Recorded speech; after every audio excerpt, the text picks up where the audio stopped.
ॐ सदाशिवसमारम्भां शङ्कराचार्यमध्यमाम् अस्मदाचार्यपर्यन्तां वन्दे गुरुपरम्पराम्।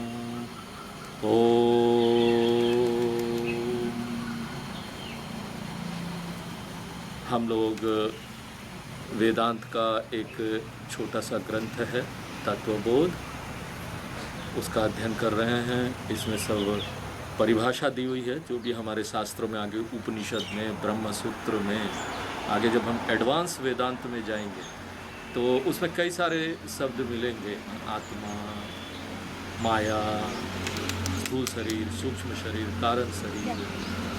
तो ये सारी चीज़ें अगर हमको पता होना इसका क्या अर्थ है और उसका अर्थ वहाँ पर तत्वबोध के अनुसार लेना है, तो हमारे लिए हमारे शास्त्रों को समझना बहुत आसान हो जाता है। पिछले क्लास में हम चैप्टर 2 शुरू कर चुके थे, व्यष्टि विचार, जिसमें आता है कि तत्व विवेक क्या है। तो पहला हमने देखा था कि आत्मा सत्य, बाकी सब यहाँ मिथ्या है, ये तत्व विवेक है। उसके बाद दूसरा देखा था कि आत्मा है क्या, तो उसमें हमने देखा कि स्थूल सूक्ष्म कारण शरीर आदि व्यतिरिक्तम पंचकोशादीत सन अवस्थात्रय साक्षी सच्चिदानंद स्वरूप। स्थूल सूक्ष्म और कारण जो तीन शरीर है उससे पृथक है, उससे परे है। पंचकोश जो है, पांच कोश, उससे भी परे। इसके बारे में आगे हम लोग देखेंगे। आगे स्थूल सूक्ष्म तो हम लोग देख रहे हैं, पंचकोश के बारे में भी देखेंगे, फिर तीन अवस्था है उसके बारे में भी देखेंगे। आत्मा ये भी नहीं है, ये भी नहीं है। नेति नेति एक प्रक्रिया है वेदांत में, ये नहीं है, ये नहीं है, आप ये नहीं है, ये नहीं है बोल के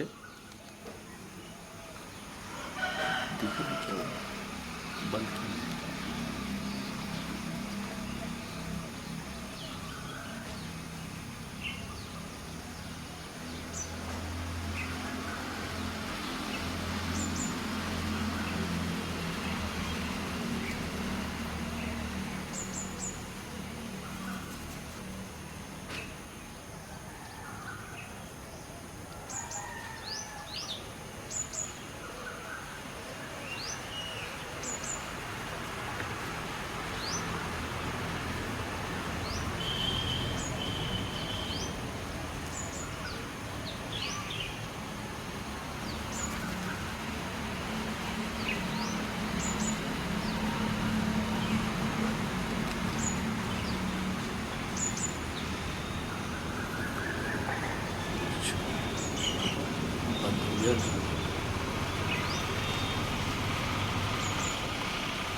तो नेति नेति प्रक्रिया के बारे में हम बोल रहे थे कि नेति नेति ये नहीं है, हम ये शरीर नहीं है, हम ये शरीर नहीं है, हम मन नहीं है, हम बुद्धि नहीं है, तो बच क्या जाता है?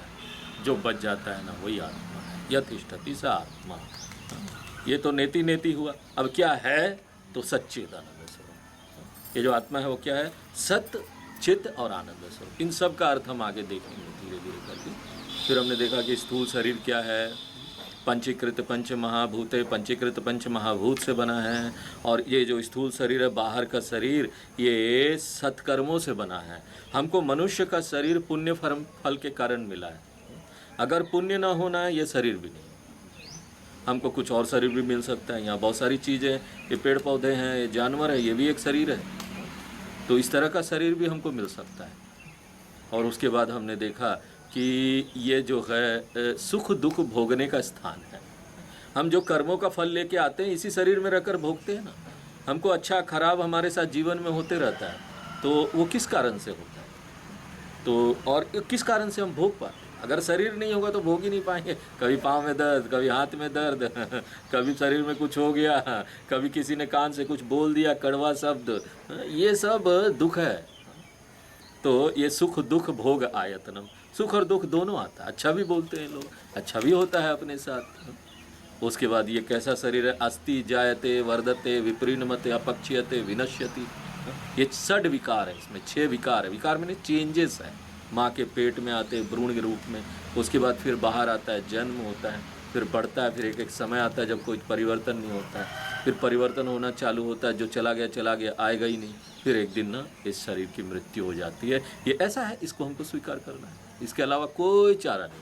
कुछ भी कर लीजिए। यहाँ पर क्या है, लोग अमेरिका में बोलते हैं, ऐसी जगह पर लोग ना, कई ऐसे लोग हैं जो ना मर जाने के बाद भी ना शरीर को क्या करते हैं कि ना उसको ना कोई लेप लगा के उसको किसी तरीके से कई लाखों डॉलर खर्च कर रहे हैं और उसको किसी तरीके से रख रहे हैं कि एक दिन विज्ञान इतना एडवांस हो जाएगा कि कोई ऐसी टेक्नोलॉजी आ जाएगी कि हम अपने जो पूर्वज हैं उनको जीवित कर देंगे। लेकिन ये संभव नहीं होगा, हमारे शास्त्र बोलते हैं और ऐसे ही होने वाला है। उसके बाद हमने सूक्ष्म शरीर देखा। एक तो स्थूल शरीर है जो आपको बाहर से दिखाई देता है, अन्न से बनता है, लेकिन एक इसके अंदर सूक्ष्म शरीर भी है जो अपंचीकृत पंच महाभूत से बनता है, और ये भी सत्कर्म के कारण मिलता है। ये भी सुख दुख भोग का साधन है। एक तो आयतनम था, एक मने खोल है, ये डब्बे की तरह है, और दूसरा क्या है, साधन। जैसे एक घर है ना, एक घर हो गया, एक घर का दीवाल वगैरह हो गया, वो क्या है, वो आयतनम। इसी तरह शरीर का ये सब दीवाल उवाल है, ये आपको वो भोग नहीं देते, इसके लिए साधन चाहिए। घर के अंदर आपको बहुत सारी साधन चाहिए, चम्मच, कटोरी, गिलास, खाना खाने के लिए, चेयर बैठने के लिए, टीवी देखने के लिए, और आपको वॉशिंग मशीन चाहिए, फ्रिज चाहिए, सब चाहिए ना। ये साधन के बिना आप सुख दुख भोग पाएंगे नहीं, तो उस घर में रहकर सुख। तो ये घर है बाहर का, और सूक्ष्म शरीर क्या है, साधन है। 5 ज्ञानेंद्रियां हैं, 5 कर्मेंद्रियां हैं, 5 प्राण हैं, मन है, बुद्धि है, ये 17 चीज़ है। उसके बाद हमने देखा कि ये इसके देवता कौन है, वो भी देखा। श्रोत्रस्य दिग देवता, कान के देवता दिग है, दिग यानी दिशा देवता है, वो भी एक देवता है। ये सब शक्तियाँ जो हमारे, देखिए हमारे शास्त्रों में ना, ये जितनी भी शक्तियाँ हैं ना, प्राकृतिक शक्तियाँ, वो देवता है। They are considered to be the devata. त्वचा के देवता वायु चलता है ना, वो देवता है, हम उनको नमस्कार करते हैं, हे वायु देव त्वमेव प्रत्यक्षम ब्रह्मासि, तुम प्रत्यक्ष ब्रह्म हो, मुझे दिखाई देता है, मेरे त्वचा से ही गुजर के जाती है। आँखों के देवता सूर्य है, सूर्य के प्रकाश के बिना आप यहाँ कुछ देख सकते, देखिए सूर्य का प्रकाश आ रहा है तो हम सब कुछ देख पा रहे हैं। जीव का देवता यहाँ वरुण है, वरुण देवता। क्यों? वरुण देवता पानी देते ना, जल के देवता है। जब तक जीव में जल नहीं होगा ना, तब तक आपको कोई स्वाद अनुभव ही नहीं होगा। जरा जीव को सुखा दीजिए और नमक डालिए, देखिए खूब सुखा दीजिए, कोई लार भी नहीं होना चाहिए, आप नमक डालिए, आपको फील ही नहीं होगा। और नाक के देवता अश्विनी कुमार, 2। तो ये ज्ञानेंद्रियों के देवता हैं। तो उसके बाद अब हम आगे देखेंगे कि इनका काम क्या है। श्रोत्रस्य विषय शब्द ग्रहणम, त्वचो विषय स्पर्श ग्रहणम, चक्षुषो विषय रूप ग्रहणम, रसनाय विषय रस ग्रहणम, घ्राणस्य विषय गंध ग्रहणम इति। तो इसमें हम देख रहे हैं कि इसका काम क्या है। विषय का अर्थ है ज्ञानेंद्रिय का कार्य। कान का विषय शब्द ग्रहण करना है, त्वचा का विषय स्पर्श ग्रहण करना है, आँखों का विषय रूप ग्रहण करना है, जीव का विषय रस ग्रहण करना है, और नाक का विषय गंध ग्रहण करना है। देखिए एक बात यहाँ नोट करने वाली है, ये ज्ञानेंद्रियाँ अपने अपने क्षेत्र में ही कार्य करती है। हम ऐसा नहीं बोलते ना, चलो कान भैया बहुत सुन लिए, अब आँख से सुनते हैं। आप कर सकते नहीं, आँख सुनने का कार्य नहीं कर सकती, कान देखने का कार्य नहीं कर सकती। पांचों जो इंद्रियां हैं ना, वो अपने अपने क्षेत्र में रहकर ही कार्य करती है, एक दूसरे का कार्य नहीं कर सकती। सचमुच में देखे ना तो हमारे लिए पूरा संसार ही ये 5 है। हमारे शास्त्र पूरे जगत को इन 5 में विभाजित करते हैं। जब भी हम कोई वस्तु देखते हैं ना, तो उसका रूप रंग देखते हैं या फिर सुगंध सूंघते हैं, तो हम किसी भी वस्तु को ये 5 चीज से ही देखते हैं। शब्द स्पर्श रूप रस, यही हमारे लिए संसार है। शब्द स्पर्श रूप रस गंध, थोड़ा विचार कीजिए, देखिए लगेगा ये बंद हो जाए तो मेरे लिए I don't have the world, मेरे लिए दुनिया ही नहीं है। वस्तु का तत्व क्या है वो हम नहीं जानते। हम यही जानते हैं कि वस्तु फलाने फलाने रंग का है, फलाने फलाने रूप का है, ठोस दिखाई देता है, आवाज ऐसा है, लेकिन वस्तु सचमुच में क्या है ये। तो अब आगे देखते हैं श्लोक नंबर 2.9।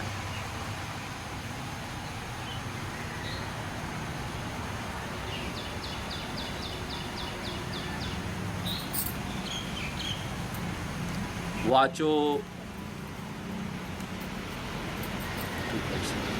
वाक् पानी पाद पायु उपस्थानी इति पंच कर्मेन्द्रियानि। वाचो देवता वन्नी, हस्तयोर इंद्रः, पादयोर विष्णुः, पायोर मृत्युः, उपस्थस्य प्रजापति इति कर्मेन्द्रिय देवता।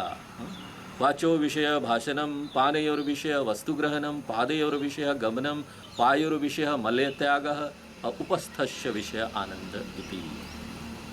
तो ये हमने देखा कि ज्ञानेंद्रिय बता दिया, हमको ज्ञानेंद्रिय समझ में आ गई। अब आचार्य यहाँ पर 5 कर्मेंद्रिय बता रहे हैं।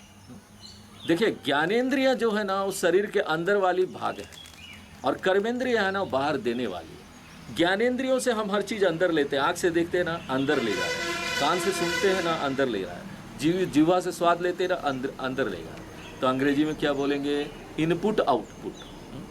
कुछ इनपुट कर रहे हैं और हम कुछ यहाँ आउटपुट दे रहे हैं। एक से लो, दूसरे से दे।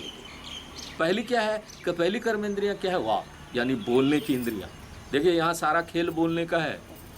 बोल कर हम किसी को भी प्रोत्साहित कर सकते हैं। ये बोलना बहुत डेंजरस है। ये हम क्या शब्द का उपयोग कर रहे हैं, प्रोत्साहित भी कर सकते हैं, किसी को प्रेरणा दे सकते हैं, पॉजिटिव बातें बोलकर, या किसी को नुकसान भी पहुंचा सकते हैं। कड़वा बात बोल लो और डंक की तरह लगता है, मन को बैठा दे। यहाँ पर हम शरीर के सूक्ष्म भाग की बात कर रहे हैं। बाहर का स्थूल का शरीर है ना, जो मुंह हमको दिखाई दे रहा है, बाहर से स्थूल मुंह की बात हम नहीं कर रहे। हमने देखा शरीर के जो बाहर का स्थूल भाग है ना, जहाँ इंद्रियां रहती है उसको गोलक बोलते हैं, और दूसरी इंद्रियां हैं हाथ। ये जो आपको बाहर से कान दिखाई देता है, वो गोलक है, वो सचमुच की नहीं है। ये सुनते हम थोड़ी ना इससे हैं, सुनने की शक्ति तो इसके अंदर है। इसलिए आप देखिए, कोई बहरा व्यक्ति होता है ना, कान तो उसके होते हैं, फिर क्यों नहीं सुन पा रहा है, सुनने की शक्ति चला गया। हाथ से हम सारा कार्य करते हैं, दूसरा इंद्रिय है हाथ। तीसरा है पाँव, इधर उधर जा सकते हैं। चौथा है पायु, यानी नीचे की वो इंद्रियां जो मलमूत्र बाहर निकालती है। शरीर एक फैक्ट्री की तरह है, रोज़ बहुत सारी गंदगी बाहर हम निकालते हैं। एक दिन अगर मलमूत्र बाहर ना निकले तो हमारा स्वास्थ्य खराब हो जाता है। और पांचवा है उपस्थ। सभी प्राणी यहाँ अपनी पीढ़ी आगे बढ़ाते हैं, प्रजनन करते हैं। उपस्थ का कार्य क्या है, प्रजनन करना, रिप्रोडक्शन, रिप्रोडक्टिव ऑर्गन। आचार्य 9वें नंबर श्लोक में इंद्रियों के देवता के बारे में भी बता रहे हैं। जिस तरह हमने देखा कि ज्ञानेंद्रियों के देवता है, उसी तरह कर्मेंद्रियों के भी देवता है। वाणी के देवता वन्नी है। वन्नी यहाँ अब अग्नि को बोलते हैं, अग्नि देवता है वाणी के, इसलिए तो अग्नि की तरह लगता है, कोई शब्द बोल देता है। यज्ञ हवन जब हम करते हैं ना, अग्नि को ईश्वर का मुख समझकर उसमें आहुति डालते हैं। हमारे धर्म में अग्नि ईश्वर का मुख्य है, मुख है ईश्वर का। इसलिए जब आप देखेंगे ना, किसी की मृत्यु हो जाती है तो हम उसको मुखाग्नि दी जाती है अंतिम समय। और उसके बाद हाथ के देवता कौन है, इंद्र। तीसरा है पाँव के देवता विष्णु। विष्णु भगवान विशेष रूप से वामन अवतार वाले विष्णु भगवान है ना, पाँव की महिमा उस अवतार में हमको देखने को मिलता है। देखिए वामन अवतार में विष्णु भगवान जब वामन का अवतार लेके आते हैं तो एक पाँव से पूरी धरती नाप लेते हैं। पूरा वामन अवतार कथा जानने के लिए भागवतम देखिए, हम यहाँ कथा नहीं बताएंगे क्योंकि यहाँ वेदांत की सीरियस बात चल रही है। चौथा है पायु के देवता मृत्यु। मृत्यु देता यानी यम धर्मराज।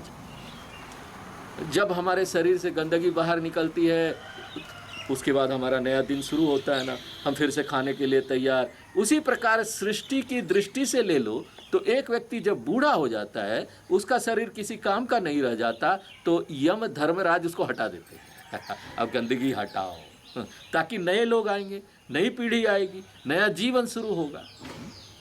हमें देखिए यमराज से भयभीत नहीं होना चाहिए। वो धर्मराज है, वो कोई भी अधर्म का कार्य नहीं करते। वो देखते हैं सृष्टि का जो नियम है उसका पालन होना चाहिए। उनका काम है कि सृष्टि का ये नियम का पालन। और पांचवा है उपस्थ के देवता प्रजापति। प्रजापति यानी ब्रह्मा जी, चतुर्मुख ब्रह्मा जी, 4 मुख वाले ब्रह्मा जी। ब्रह्मा जी को हम सृष्टिकर्ता के रूप में पूजते हैं। ब्रह्मा जी ने पूरी सृष्टि की रचना की है, उसके पास सभी चीज़ों की शक्ति है। जो सृष्टि की रचना करेगा उसके पास इतनी शक्ति तो होनी चाहिए, वो सृष्टि में किसी भी चीज़ की रचना कर सकते हैं। सब चीज का ज्ञान उनको है। देखिए एक छोटा सा चीज भी हमको घर में बनाना होता ना, खाना, कितना ज्ञान चाहिए उसमें, क्या क्या इंग्रेडिएंट्स डलेगा, कौन सा मसाला डलेगा, किस तरह से सब्जी कटेगा, ये सारा चीज़ का ज्ञान होना चाहिए। अब जो सृष्टि का रचना कर रहा है उसको तो पूरा ज्ञान होगा, कंप्लीट नॉलेज, थोड़ा बहुत नहीं, कंप्लीट नॉलेज। तो उसमें से थोड़ी सी रचनात्मक शक्ति हमारे अंदर है, और यह प्रजनन करके नई पीढ़ी को आगे बढ़ाने की शक्ति है। रिप्रोडक्टिव ऑर्गन जब काम करती है ना, वो इसी तरीके से करती है। इसलिए रचनात्मक शक्ति हो, रचना करती है, नए लोगों को इस संसार में लेके आती है। तो इसके देवता कौन होने चाहिए? जब सृष्टि में नए लोग आ रहे हैं तो बहुत प्राकृतिक सी बात है कि इसके देवता ब्रह्मा जी होने चाहिए। उनके 4 मुख है, वो 4 वेदों का प्रतिनिधित्व करते हैं। 4 मुख जो ब्रह्मा जी है ना, 4 वेद का प्रतिनिधित्व करते हैं। उनके पास पूरा ज्ञान भी है, क्योंकि कोई भी चीज़ की रचना करने के लिए ना ज्ञान की जरूरत होती है। तो ये सारे कर्मेंद्रियों के देवता हों। अब आगे कर्मेंद्रियों का काम क्या है वो बताते हैं। तो बोलते हैं वाचो विषय भाषणम, मुंह का काम है बोलना। पानयोर विषय वस्तु ग्रहणम, हाथ का काम है वस्तु ग्रहण करना। मनुष्य का हाथ किसी भी चीज़ को बहुत प्रवीणता के साथ जकड़ सकता है और बहुत दूर तक देखिए फेंक भी सकता है। तो जकड़ना और फेंकना, ये 2 चीज़ हाथ बहुत अच्छे तरीके से कर लेता है। मनुष्य के हाथ की जो शक्ति है वो मनुष्य को सभी प्राणियों से अलग कर देती है। ये जो पकड़ना है ना, देखिए ये जो चिंपांजी वगैरह है ना, वो बहुत मनुष्य के नज़दीक, बंदर चिंपांजी मनुष्य के नज़दीक माने जाते हैं कि वो मनुष्य की तरह है, लेकिन वो यही काम नहीं कर सकते, इसलिए अलग हो जाते हैं। हाँ? हाथ से जकड़ के कोई चीज़ नहीं हुए, इस तरह से फेंक उठा कर ऐसे नहीं कर सकते जिस तरह से हम करते हैं। देखिए, और उसके बाद दूसरा क्या है, पादयोर विषय गमनम, पाँव का काम हमको इधर उधर ले जाना है। और पायोर विषय मल्य त्याग, पायों का काम मल त्याग, मूत्र आदि मल मूत्र त्याग करना है। उपस्थस्य विषय आनंदित, उपस्थ का काम प्रजनन का सुख प्रदान करना है। प्रजनन के बाद जो हमारी पीढ़ी आगे आती है तो हम उसको देखकर आनंदित होते हैं ना। दादाजी अपने पोते को अपना बचपन देखते, उनको बहुत अच्छा लगता है। अपने बच्चों को देखकर, छोटे बच्चों को देखो कितना अच्छा लगता है लोगों को। कोई कुछ भी बोले, इसका आनंद हमको बहुत मज़ा आता है। तो हमारी जो मूलभूत ज़रूरत है ना, वो अमर होने की है। हम चाहते हैं हम यहाँ पर हमेशा रहें, पीढ़ी को आगे बढ़ाकर हम इस इच्छा की संतुष्टि कर लेते। जो भी हमारे बच्चे वगैरह हमारे आगे आते हैं, हम उनमें अपना चेहरा देखते हैं, देखो मैं तो चला जाऊंगा लेकिन मेरे रूप में मेरा ये बच्चा यहाँ पर है, और उससे हमको ऐसा लगता है हम अमर हो गए। क्योंकि सहज भाव हमारे अंदर क्या है, प्राकृतिक क्या है, हम यहाँ से जाना नहीं चाहते, हम यहाँ अमर रहना चाहते, हमेशा रहना चाहते। तो हम ऐसे तो नहीं कर सकते कि शरीर को अमर कर दे, शरीर अमर होगा नहीं, प्राकृतिक नहीं है। तो हम क्या करते हैं, किसी न किसी तरीके से हमारे बच्चे रहेंगे तो हम अमर हो जाएंगे, आनंदित होते। अब आचार्य ने हमको यहाँ 5 प्राण के बारे में नहीं बताया, पता नहीं क्यों उन्होंने जानबूझकर नहीं बताया, या फिर मूल किताब में होगी और समय के साथ जब किताब आगे बढ़ता है, छपती है, तो शायद उससे निकल गया हो। इस ग्रंथ के अलग अलग जगह पर छपाई होते हैं, वो चीज़ें निकल जाती है। तो हम यहाँ पर 5 प्राण के बारे में भी देखेंगे। हमारे शास्त्रों में जो इसके बारे में बताया गया ना, उसके हिसाब से देखिए प्राण तो एक ही है, लेकिन उसके कार्य अलग अलग होने के कारण 5 भागों में विभाजित किया गया है। और ये 5 प्राण कौन से हैं? प्राण, अपान, व्यान, समान और उदान। हम देखेंगे कि इनके कार्य क्या है। प्राण श्वास की क्रिया को चलाने के लिए शक्ति प्रदान करती है। हम अब ऑक्सीजन अंदर ले जाते हैं और कार्बन डाइऑक्साइड बाहर छोड़ देते हैं, इसको करने की शक्ति हमको प्राण देती है। दूसरा है अपान। अपान हमारे शरीर से गंदगी को बाहर निकालने की शक्ति प्रदान करती है। तीसरा है व्यान। शरीर में जो खाना पचने के बाद ऊर्जा बनती है ना, व्यान वह शक्ति है जो इस ऊर्जा को पूरे शरीर में फैलाती है। चौथा है सामान। सामान हमारे शरीर में खाना को पचाने की शक्ति प्रदान करती है। पांचवा है उदान। उदान हमारे शरीर में एक विलक्षण शक्ति है, एक प्रकार का प्राण है जो विशेष समय पर अपना कार्य करती है। हमारे शरीर में यह एक ऑटोमेटिक व्यवस्था है शरीर को रोगाणु से बचाने के लिए। आपने देखा होगा ना, नाक में हमारे कुछ गंदगी चले जाती है तो हमको क्या आता है, छींक आ जाता है, और यह गंदगी बाहर निकल जाती है। कभी कभी हमारे आँखों में कुछ चला जाता है तो आँखों से पानी आने लगता है और जो गंदगी गया है वो बाहर आ जाता है। कभी पेट में कुछ गलत खा लिया तो पेट खराब हो रहा है, उल्टी आ जाती है, या नीचे से पानी होके निकल रहा है। हमारे शरीर में ये ऑटोमेटिक व्यवस्था लगी हुई है जो शरीर को इन सब समस्या से बचाती है। इसको करने के लिए जो शक्ति प्रदान करता है ना, वो उदान है। और यह उदान शक्ति मृत्यु के समय भी काम करती है। मृत्यु के समय देखेंगे आप, कुछ खाया नहीं जाएगा। जिसकी मृत्यु होने वाली होती ना, कुछ खाया नहीं जाएगा, सब कुछ बाहर निकल आता है। यह इसलिए होता है क्योंकि सूक्ष्म शरीर को दूसरे शरीर में जाना है, इसलिए उदान शक्ति एक्टिवेट हो जाती है उससे, और आप कुछ खा नहीं। तो ये हो गया 5 प्राण। उसके बाद मन और बुद्धि भी है, जो हम तीसरे अध्याय में देखेंगे कि इसका डिटेल क्या है। तो सब मिलाकर सूक्ष्म शरीर के 17 भाग हो गए। 17 भाग कैसे हो गए? 5 ज्ञानेंद्रियाँ, 5 कर्मेंद्रियाँ, 5 प्राण, ये हो गए 15, और मन और बुद्धि 17 चीज़ है, जिसको मिलाकर हम बोलते हैं दिस इज द सूक्ष्म शरीर, सटल बॉडी। तो आगे देखते हैं कि इसके देवता क्या है। देवता नहीं, अब आगे देखते हैं कि कारण शरीर क्या है। कारण शरीर क्यों? अनिर्वाचनीय अविद्या रूप शरीर द्वस्य कारण मात्र सत स्वरूप अज्ञानम निर्विकल्प रूपम यदस्ति तद कारण शरीर। 3 शरीर के बारे में बोला था हमने। सूक्ष्म शरीर देखा, स्थूल शरीर देखा, अब कारण शरीर देखते हैं। तो शिष्य यहाँ पर प्रश्न पूछ रहा है कि कारण शरीर क्या है। गुरु उसका उत्तर दे रहे हैं। यहाँ पर देखिए, गुरु कारण शरीर के बारे में 4 चीज़ें बताएं। पहला, कारण शरीर देखने में कैसा है, तो वो निर्विकल्प रूप है। और कारण शरीर का कारण क्या है? अनादि अविद्या रूप है। कारण शरीर का काम क्या है? शरीर द्वस्य कारण मात्रम है। कारण शरीर की प्रकृति कैसा है? सत्व स्वरूप अज्ञानम है। इस शरीर के बारे में जानने से पहले हमको एक सृष्टि का मूलभूत नियम समझना होगा। यहाँ इस सृष्टि में कुछ भी नया नहीं बनता। जब भी हम बोलते हैं ना किसी चीज़ का निर्माण हुआ, तो यहाँ निर्माण किसी चीज़ का नहीं होता, किंतु पहले से कोई चीज़ थी ना जो वहाँ पर थी और वो अपना रूप बदलती। देखिए, आधुनिक विज्ञान में इस नियम को बोलते हैं पदार्थ और ऊर्जा के संरक्षण का नियम। अंग्रेजी में बोलते हैं law of conservation of matter and energy. देखिए, इस नियम के अनुसार यहाँ कोई भी पदार्थ को आप नष्ट नहीं कर सकते और उसका सृजन भी नहीं कर सकते। देखिए, एक बढ़ई है ना, वो फर्नीचर बनाता है ना, तो वहाँ वो कुछ नया नहीं बनाता। लकड़ी तो पहले से था, उसको उसने काट छांट कर नया रूप दे दिया। नया पदार्थ उसने नहीं बनाया, उसने पदार्थ लेकर एक रूप दे दिया। एक पदार्थ को एक रूप से दूसरे रूप में बदल दिया गया। यह जो रूप बदलना है ना, इसको हम बोलते हैं नया कुछ बना। आप बोलते हैं नया टेबल बना, नया चेयर बना, लेकिन सचमुच में नया कुछ नहीं बना। वो लकड़ी पहले से थी, काट छाट कर रूप दे दिया गया। रूप बदलने को हम बोलते हैं देखो नया कुछ बन गया, चेंज हुआ, रूप बदला, नया कुछ नहीं है। उसी प्रकार से सुनार जब गहने बनाता है तो कोई नया पदार्थ नहीं बनाता, पदार्थ तो पहले से था, पदार्थ को लेकर रूप बदलता है। सोना को लेकर नए नए गहने का रूप देता है। इसी प्रकार पेड़ को जब हम देखते हैं, यहाँ कुछ नया पेड़ नहीं बना, पेड़ पहले से बीज रूप में था। पेड़ जो यहाँ आया पहले बीज रूप में था, अव्यक्त रूप में था, हमको दिखाई नहीं दे रहा, बीज अवस्था में है। नया पेड़ कुछ बना नहीं, बीज में अव्यक्त रूप में जो पेड़ था ना, बड़ा होके बाहर आया व्यक्त रूप में। इसी प्रकार हमारा जो ये शरीर है ना, इतना बड़ा हम देख रहे हैं ना, वो माँ के पेट में भ्रूण रूप में था ना। माँ के पेट में जब आया छोटा रूप में था, भ्रूण के रूप में हमारा शरीर अव्यक्त रूप में था, दिखाई नहीं देता था, ना हाथ पांव कुछ भी दिखाई नहीं देगा।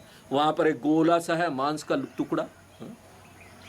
अव्यक्त वाला शरीर जो अव्यक्त था, नहीं दिखाई दे रहा था, मांस का एक गोला टुकड़ा था, वो देखिए हाथ बन गया, पाँव बन गया, मुंह बन गया, इतना सुंदर सफ़ेद गोरा और यहाँ पर काला, जैसा भी हो सब सुंदर है। सभी प्रकार का शरीर इसी प्रकार से बीज रूप में पहले अव्यक्त रूप में था, अब बस व्यक्त रूप में दिखाई दे रहा है। इसी प्रकार सृष्टि में जो भी चीजें हैं वो अव्यक्त रूप में था, अब यहाँ व्यक्त रूप में आ गया। अंग्रेजी में अव्यक्त व्यक्त को क्या बोलेंगे? अनमैनिफेस्ट था, मैनिफेस्ट हो गया। तो हम वो ऐसा करने के से क्या बोलते हैं? सृष्टि का निर्माण हुआ हम बोलते हैं। देखिए थोड़ी गहराई से देखिए, शब्दों का जो हम ना यूज यहाँ पर इतने दिनों से कर रहे हैं ना, वो हमने देखा नहीं कभी गहराई से। यहाँ पर सृष्टि का कुछ भी निर्माण नहीं हुआ भाई। यहाँ पर सब ना चेंजिंग रूप बदल रहे हैं, जो पहले से था। निर्माण इसी को बोलते हैं। सृष्टि के आने को सृष्टि का निर्माण होना बोलना ना सटीक नहीं है, सही नहीं है। निर्माण शब्द इसको बताने के लिए सही शब्द नहीं है। सृष्टि जो पहले से बीज रूप में था, छोटे रूप में था, स्मॉल था, वो यहाँ पर व्यक्त हो जाती है, तो इसको हम बोलते हैं निर्माण हुआ। सचमुच में नया कुछ नहीं बना। जो छोटे बीज रूप में था, नहीं दिखाई दे रहा था, अब यहाँ पर हमको दिखाई देने लगा। तो जब भी हम यह बोलते हैं कि सृष्टि का निर्माण हुआ है, तो फिर सृष्टि का प्रलय हो जाएगा। तो इसका अर्थ ये हुआ कि सृष्टि का निर्माण और प्रलय, इसका अर्थ ये हुआ कि सृष्टि पहले अव्यक्त रूप में थी, फिर व्यक्त अवस्था में आ गई, और फिर क्या है, अव्यक्त अवस्था में चली गई। सृष्टि का निर्माण और फिर प्रलय। फिर जब निर्माण होगा तो अव्यक्त से व्यक्त अवस्था में आ जाएगी। निर्माण हुआ तो अव्यक्त जो था, अनमैनिफेस्ट जो था, मैनिफेस्ट हो गई। ये ऐसे ही है ना, जैसे इसको थोड़ा अलग तरीके से समझिए। ये ऐसे ही जैसे पानी है ना, पानी भाप बन गया, फिर भाप पानी बन जाता है। पानी है तो दिखाई दे रहा है, भाप बन गया तो दिखाई नहीं दे रहा है। उसी तरीके से सृष्टि है तो पानी है, और भाप बन जाता है तो सृष्टि का प्रलय हो गया। पूरी सृष्टि में देखिए, पूरी सृष्टि में आप थोड़ा ध्यान से विचार कीजिए, सब चीज़ें ऐसे ही चल। आप फर्नीचर है ना, फर्नीचर को तोड़ दे तो लकड़ी लकड़ी हो जाता है। उसके बाद लकड़ी को ना आप जला दे तो क्या होता है, भस्म रह जाता है। और वो भस्म को आप मिट्टी में फेंक दे, पृथ्वी में मिल जाता है। और पृथ्वी में मिलने के बाद फिर उसी से पेड़ उगता है, और उसी पेड़ से फिर हमको लकड़ी मिलती है। क्या हुआ भाई, लकड़ी से लकड़ी मिला, हुआ क्या? इस प्रक्रिया में कुछ भी नष्ट नहीं हुआ। जिस लकड़ी को आपने नष्ट किया था, वही पेड़ रूप में वापस आपको फिर रूप बदल कर मिल गया ना, लकड़ी। पूरी सृष्टि में सब कुछ इसी प्रकार से हो रहा है। सब कुछ व्यक्त और अव्यक्त हो रहा है। दूसरे शब्द में बोले तो विस्तरण और संकुचन हो रहा है। संकुचित हो जाता है, विस्तरण हो जाता है। अंग्रेजी में बोलते हैं एक्सपेंशन कॉन्ट्रैक्शन हो रहा है। सब कुछ यहाँ पहले से था, सब कुछ बीज अवस्था में अव्यक्त है, और बाद में दिखाई देता है तो व्यक्त है। हमारा स्थूल और सूक्ष्म शरीर भी ना इसी बीज अवस्था में पहले से रहना चाहिए। अगर पहले से यहाँ कोई चीज़ नहीं है तो वो आ भी नहीं सकता। जब हमारा शरीर ऐसा बीज अवस्था में है तो इसको क्या बोलते हैं मालूम? जब छोटा बीज अवस्था में है, स्थूल और कारण, इसको बोलते हैं कारण शरीर। ये बीज, ये छोटा, ये कारण शरीर, ये स्थूल और सूक्ष्म शरीर का कारण है। बिकॉज ऑफ दैट सीड, एक बीज के कारण ही आप इतने बड़े होकर यहाँ आकर दिखने लगे। दिखने लगे तो स्थूल और सूक्ष्म है, ना दिखे तो बीज अवस्था है, जो कि कारण शरीर। तो ये कारण शरीर का काम है। हाँ,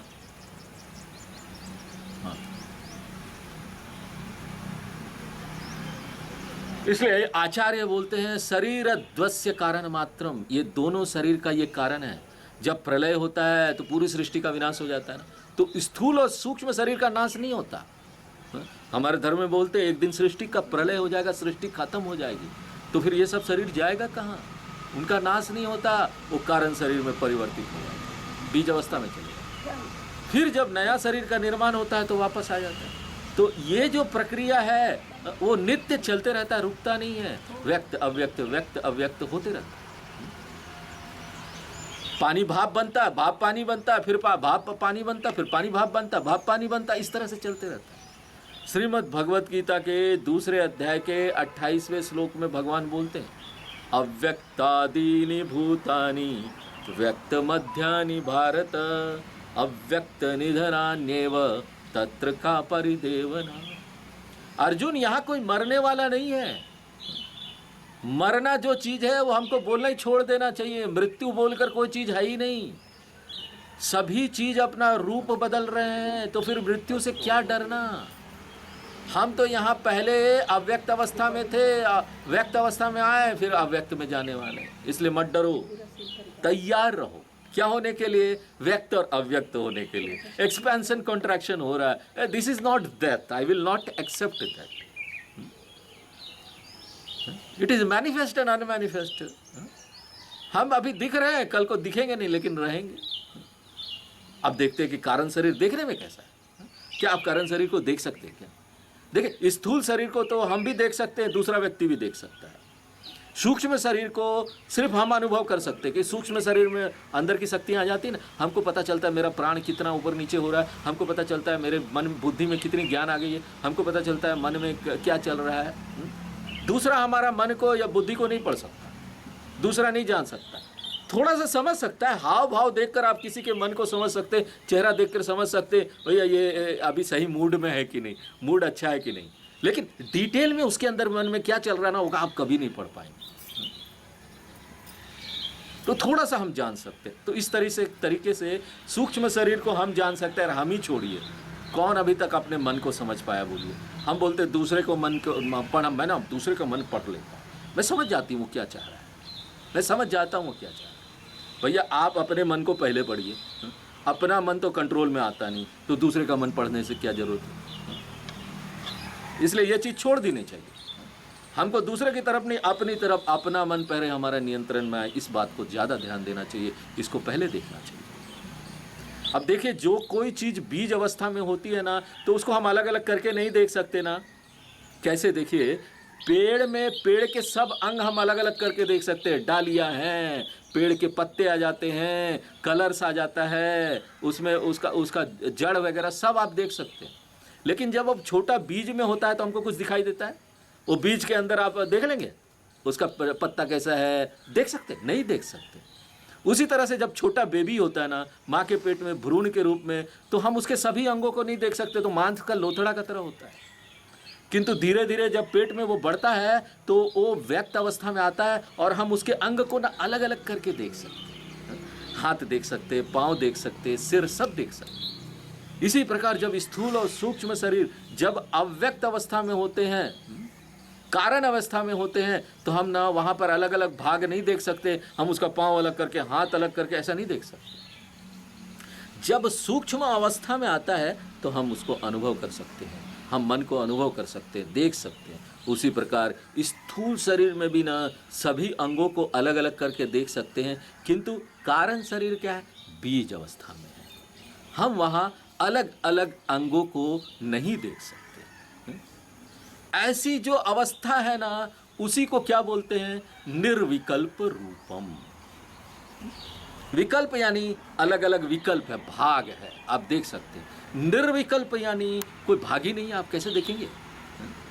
एक गोला सा है बस, आटा है, पूरी सृष्टि से बनी आटा, सृष्टि का भी कारण शरीर है आटा। आटा से जब तक रोटी नहीं बनेगा पता ही नहीं चलेगा ये रोटी है, वो तो आटा। जब हम तीसरी चीज देखते हैं कि कारण शरीर की अब कारण शरीर की प्रकृति क्या है, अब हम तीसरी चीज देखते हैं। आचार्य बोलते हैं सत्य स्वरूप अज्ञानम। अज्ञान का अर्थ है कि कारण अवस्था में हम कुछ समझ नहीं सकते। किसी भी चीज का ज्ञान होने के लिए दो चीज जरूरी है, एक जानने वाला, दूसरा जानने की वस्तु चाहिए ना। एक हम है, हम जान रहे हैं हमारे सामने ये वस्तु है, लैपटॉप रखी है, ये पेड़ पौधे रखे हैं, पहाड़ है, तो हम जानने वाले और हम इसको जान रहे हैं। हम सुनने वाले हैं, सुन रहे हैं। दो है तभी ज्ञान की बात आप तक पहुंच रही है। मैं यहाँ सुनाने वाला हूँ, आप सुन रहे हैं, दो चीज है ना। हमने देखा कि कारण अवस्था में कुछ रहता ही नहीं है, कोई विकल्प नहीं है, कोई भाग नहीं है, दूसरा कोई है ही नहीं, तो फिर कौन जानेगा? यहाँ कौन जानेगा, कौन जनवाएगा? इसलिए आचार्य बोल रहे हैं कि कारण शरीर में सत्य स्वरूप का ज्ञान है। सत्य यानी जो हमारी सचमुच की प्रकृति है ना, उसका अज्ञान। अब हम चौथी और अंतिम चीज देखते हैं कि कारण शरीर का कारण क्या है। आचार्य ना इसको अनादि बोल रहे हैं। इसका अर्थ है कि कारण शरीर का कोई कारण ही नहीं। कारण शरीर सब चीज का कारण है। इस कारण शरीर को शास्त्रों में अविद्या नाम से भी बोलते हैं। इसलिए आचार्य बोल रहे हैं अनादि अविद्या रूपम। अब देखिए, श्लोक में एक शब्द बच गया है और वो है अनिर्वाच्य। मिथ्या के लिए ही दूसरे तकनीकी शब्द अनिर्वाच्य है। मिथ्या का अर्थ हमने श्लोक नंबर 1 में देखा कि आत्मा सत्य तदन्यत सर्वम मिथ्येति। मिथ्या की अपनी सत्ता नहीं है, वो अपने अस्तित्व के लिए तत्व पर निर्भर है। जैसे कि एक घड़ा मिथ्या है और मिट्टी जो है ना वो सत्य है। गहना मिथ्या है और सोना जो है ना वो सत्य है। फर्नीचर मिथ्या है, लकड़ी जो है ना वो सत्य है। लहर मिथ्या है, जल जो है सत्य है। आप किसी को ये नहीं बोल सकते कि घड़ा तुम रख लो, मिट्टी मुझे दे दो, बोल सकते हैं क्या?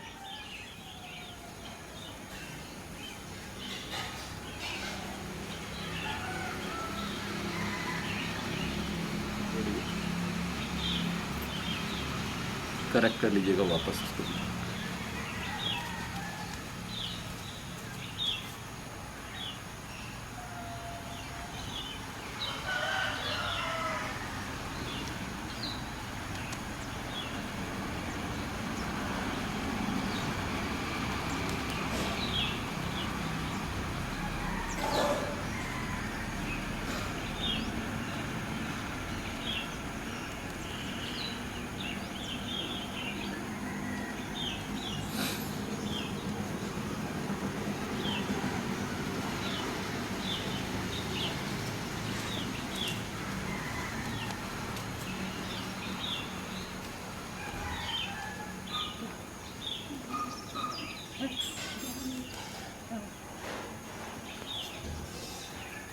Can you take the bag yet?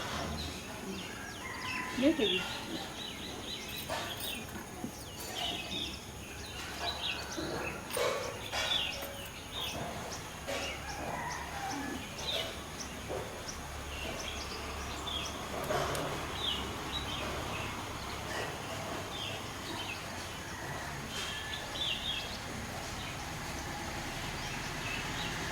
तो मिथ्या क्या है? मिथ्या वो है जिसका अपना कोई तत्व नहीं है, वो दूसरे चीज पर निर्भर है अपने अस्तित्व के लिए। यहाँ पर जब हम घड़ा और मिट्टी बोलते हैं तो घड़ा जैसी कोई चीज ही नहीं है, वो मिट्टी है। आप किसी को, दोनों को अलग अलग नहीं करके बोल सकते कि ये घड़ा तुम रख लो, मिट्टी हमको दे दो, सोना तुम रख लो, गहना मुझे दे दो। संभव है क्या? सारे सोना से ही गहना बन रहा है। गहना है क्या चीज? सोना को ठोक ठोक के एक रूप दे दिया, वो गहना हो गया। फर्नीचर में लकड़ी मुख्य है, वो तत्व है। यहाँ आचार्य ने सिर्फ कारण शरीर को ही मिथ्या बोला है, किंतु हमको यहाँ समझना पड़ेगा कि स्थूल और सूक्ष्म शरीर भी मिथ्या है। कारण शरीर को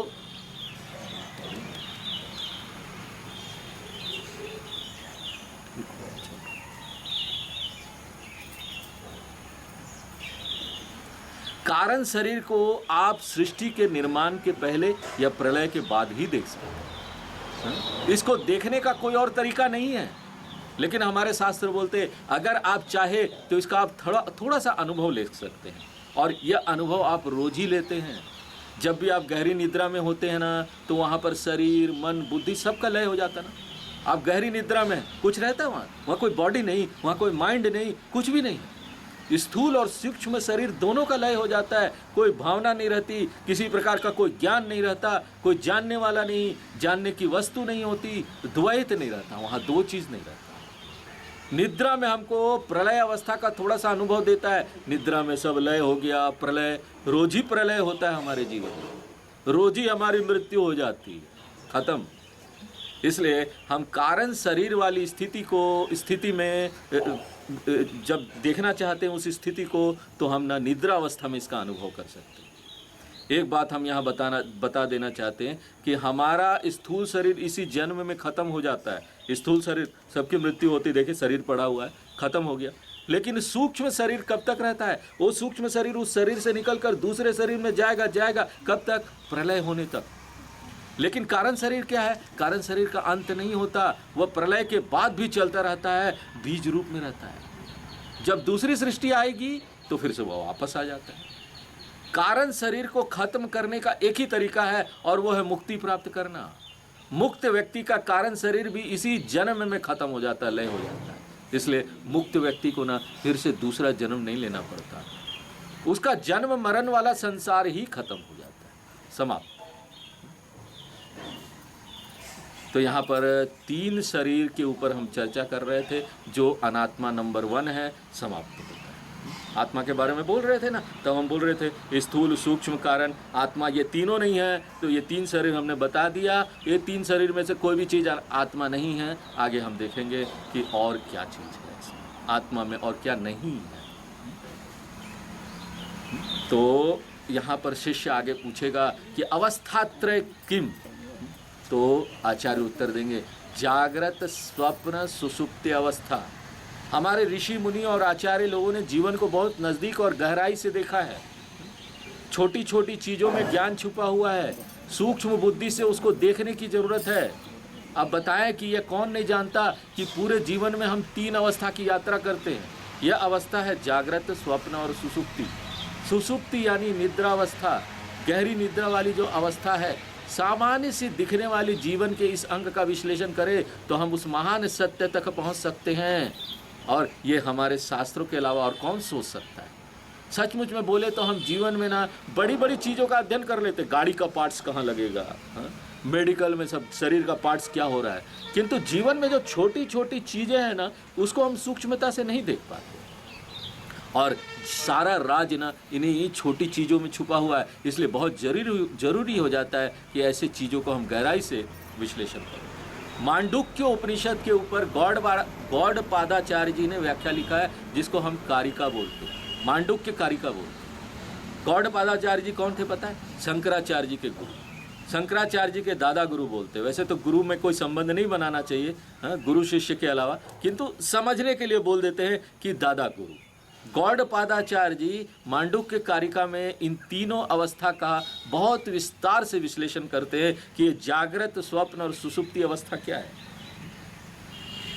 ऐसी ऐसी चीज़ें बताते हैं जो बड़ी सामान्य से दिखने वाली चीज़ें हैं, किंतु जब हम उसके बारे में गहराई से जानते हैं ना तो हमको आश्चर्य होता है कि इसके अंदर तो जीवन का कितना ज्ञान था। तीनों अवस्था का विस्तार से व्याख्या करते हुए वह हमको चौथे अवस्था तक, जो ज्ञान की अवस्था है, जो तूर्य अवस्था है, वहाँ पहुँचा देते हैं। कभी अवसर प्राप्त हुआ तो हम इस उपनिषद का भी अध्ययन करेंगे, तब हम वहाँ देखेंगे कि तूर्य अवस्था क्या है। अब आपको 3 अवस्था के बारे में जानने के लिए अगले क्लास में आना पड़ेगा। हम आपको 3 अवस्था के बारे में बताएंगे और ये बोलेंगे कि भाई आत्मा ये भी नहीं है, ये 3 अवस्था में भी नहीं है। 3 अवस्था का साक्षी है आत्मा, 3 अवस्था नहीं। तो ये चीज़ हम देखेंगे आगे क्लास में। आज यहीं पर विराम देते हैं। पूर्णमदः पूर्णमिदं पूर्णात् पूर्णमुदच्यते पूर्णस्य पूर्णमादाय पूर्णमेवावशिष्यते। ओम शांति शांति शांति। हरि ओम गुरुजी। हरि ओम।